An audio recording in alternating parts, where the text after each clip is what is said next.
listening to Tassie Encounters Moments on Faith FM, and we're coming to you from Tasmania, right across Australia. Each weekday at 9 a.m. you can hear what the Bible says about past, current and future events. You can learn how to study the Bible more effectively. You can get to know who God is, why we're here and where we're going. And you can experience personal encounters with Jesus. I'm your host, Jason Cook, and today Janelle Voss is back with us for the last day this week on our topic, which we've been talking about, which is who are we? Thank you, Janelle. No worries. I can't believe it's the last day already. It's gone so quickly. So we've been looking at being created by God, being created in the image of God, being created with a purpose. And then, of course, we look at the impact of sin on what that does to the image of God within us. And finally, today we're going to be talking about identity. But I thought we'd give away our book offer first up, just to give people a chance to claim that book offer. So today our book offer is the I Am Women's Devotional. We've been talking about it all week, and there's some really good short devotionals in there with lots of good things to learn about how we can be assured that we are loved and we are healed and we are secure in our relationship with Christ. So do text us in the code word TEM26. That's TEM26, no spaces. Text it into 0488 880 891. So that's our show number, and you can look that up on the Faith FM website if you want to, faithfm.com.au. Go to Tassie Encounters and you can see our phone number there, TEM26. Now, Janelle, we've been asking this question all week. What quality do you most admire about human nature? And if you could pass one quality on to the next generation, what would you choose? I don't think you've answered this question. Do you have an answer? You wrote the question. I feel like we might be in sync today because I was just sitting there thinking, what is my answer to that question? For me, resilience. I am in awe at the resilience of human nature when you think of the things that some people go through and still come out the other side. And yeah, that's a quality that I would like to make sure that our next generation has resilience as well. And as a mum, that's something that I've wanted to pass on to my kids. There's been generations where this has been really challenging for young people to have that resilience for whatever reason. But that's a really good one. So, all this week we've been talking about what it means to be created in God's image and how that helps us understand who we are and our incredible worth as unique individuals. Today I want to talk about a different aspect of our identity. So yesterday we talked about how Eve was drawn in by the things Satan was telling her and walked away from who she was in God's image. And we kind of have the same problem. Satan tries to tell us that our identity is based on things other than who we are in God. And so we try to define ourselves by what we do, for example. So perhaps being good at something or having the right job or getting that promotion. Or we might define ourselves by what we have, having the latest tech, wearing the right clothes, aspiring to that wonderful dream house. Or we might define ourselves by what other people say about us. And I reckon that's a big one. As humans, we are always thinking or wondering about what other people think of us. So, Jason, of those three things, which one do you reckon you lean most towards? I think this is for me and also for many men. Perhaps it's what we do for a profession or our job that I think often tends to seep into our identity and define who we are. Yeah. For me, what other people say about us has been a big problem, or what other people say about me or think about me. But I have actually found myself then using what I do to try and counter that, to try and almost prove them wrong, you know. So the problem with basing our identity on these things is that they can be taken away from us. So, for example, if we base our identity on our job and then we lose it, what happens to our self-worth? The Bible tells us that the only safe thing to base our identity on is who God says we are. And there's a story about Jesus that helps us understand this. The first thing we need to know is that Jesus shows us the perfect example of what it means to be created in God's image. Even though Jesus was fully human, he is also fully God, and therefore the perfect image of God.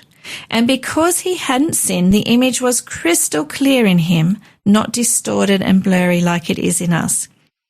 But Satan wanted to change that, so he tried to tempt Jesus to sin. There were 3 temptations, and each one began with, "If you are the Son of God." So he was trying to get Jesus to doubt his identity. He asked Jesus to do a miracle, so that's like saying your identity is based on what you do. He offered to give Jesus all the worldly kingdoms. You are what you have. And he asked Jesus to prove that what the Bible said about him was true. You are what others say about you. So how did Jesus handle these temptations?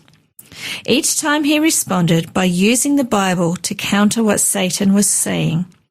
But there's something else that helped him too. Immediately before this test from Satan, Jesus had been baptized, and God had said something publicly to him. And I'm going to get you to read that for us, Jason.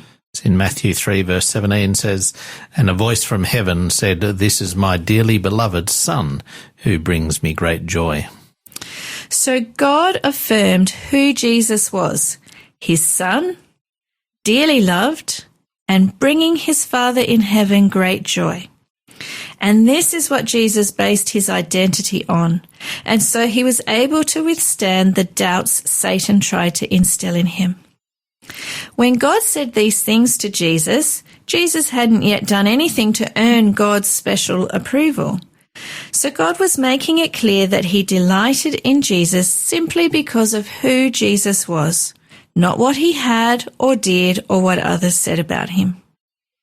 And we can find our identity the same way because God says the same thing to us. Can I get you to read 1 John 3 verse 1, please, Jason? It says, "See how very much our Father loves us, for he calls us his children, and that is what we are."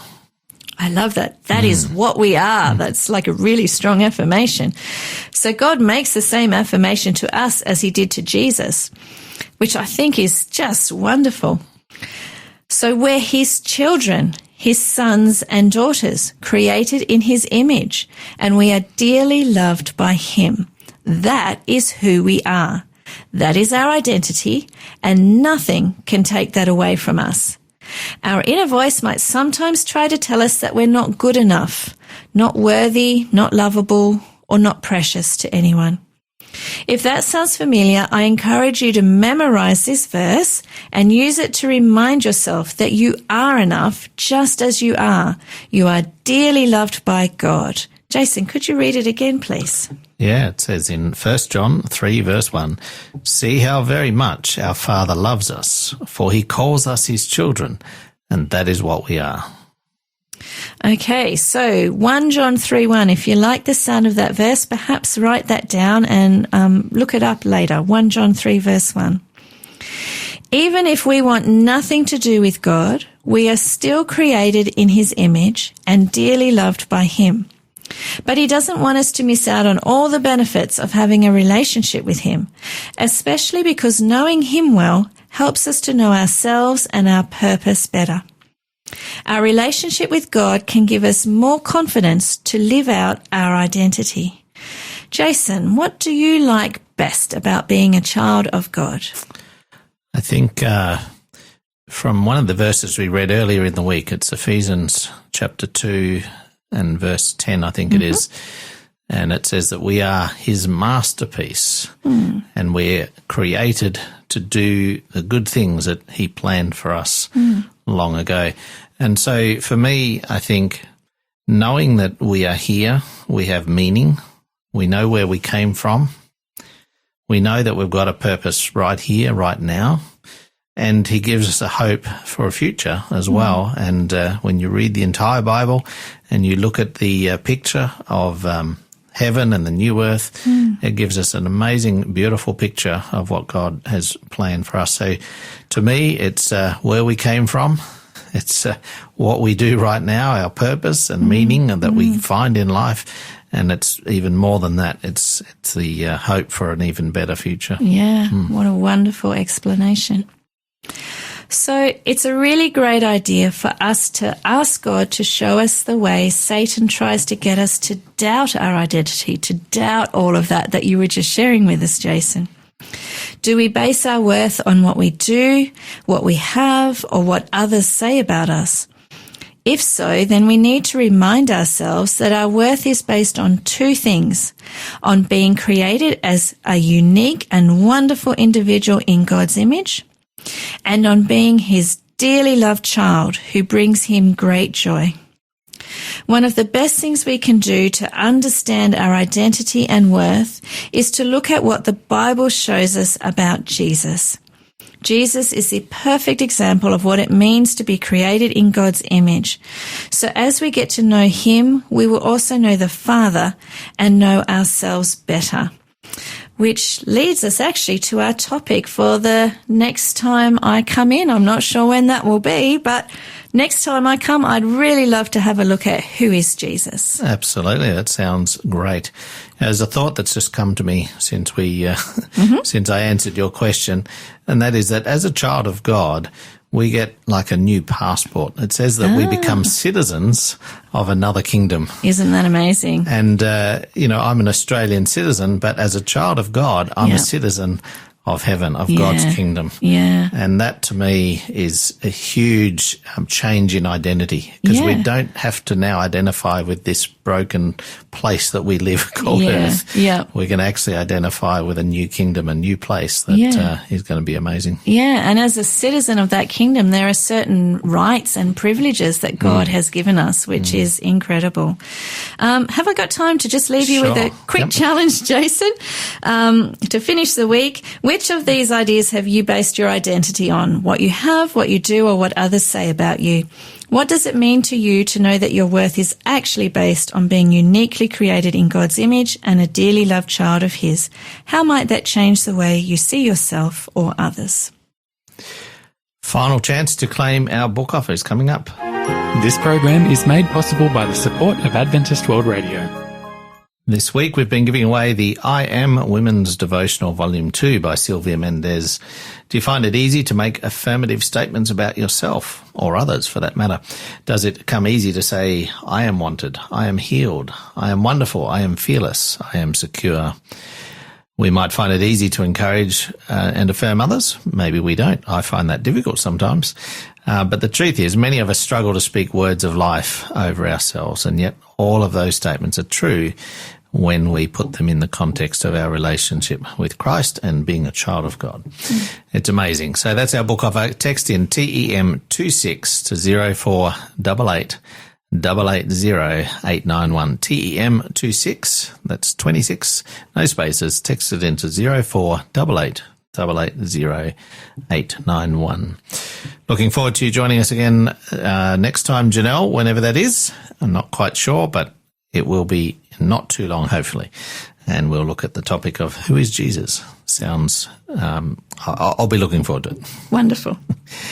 As we go out today, this is An Honest Word by Paper Horses. I don't have a victory song. I'm not beating any holy battle drum. It's taking all the strength I've got just to put one foot in front of the other.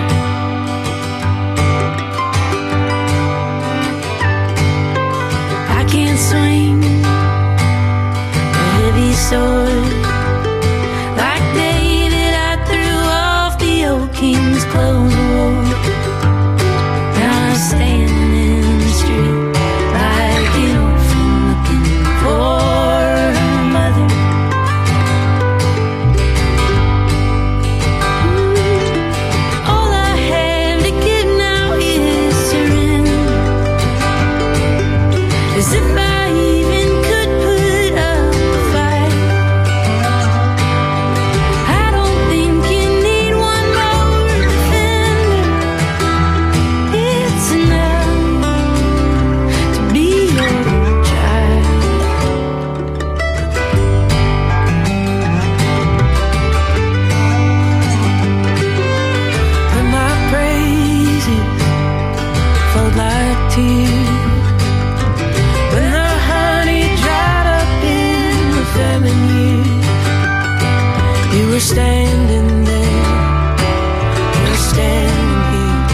both sides of the river.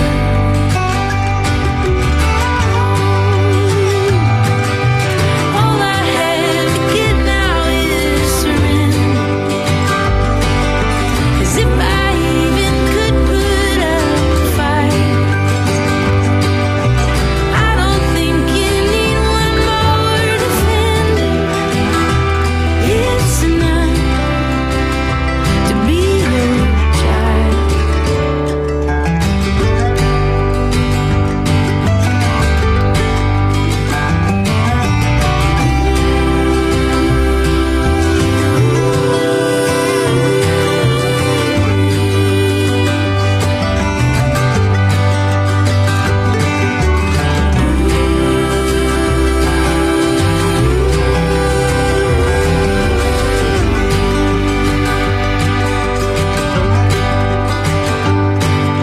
A victory song, a heavy sword. These are not the offerings you're asking for, but a humble heart and an honest word. You want a humble heart and an honest word, an honest word.